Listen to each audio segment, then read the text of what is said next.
Llega el primer derbi de la temporada, la Superliga de Voleibol. El vigente campeón, el CAI Teruel, que aspira a ganarlo todo esta temporada, visitará al Club Voleibol Zaragoza, cuyo objetivo es la permanencia. Aragón TV les ofrecerá el partido en directo mañana desde las 6 de la tarde. Abrimos el apartado polideportivo del fin de semana. En voleibol, jornada de derbi aragonés para nuestros dos representantes en la Superliga.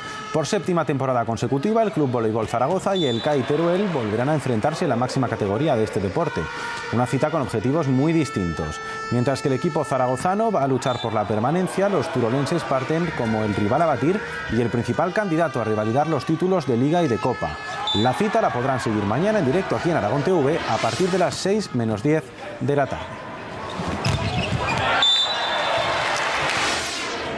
Lo afrontamos con la ilusión que se afronta cualquier derbi y cualquier partido contra el CAI Teruel, pero vamos con los pies en el suelo y sabiendo que esta no es nuestra liga ni estamos en el nivel que tienen ellos. Por las dificultades con las que han tenido que salir, yo creo que eso, van a salir sin presión, con desparpajo, con soltura y más que nada pues va a ser eso, ¿no?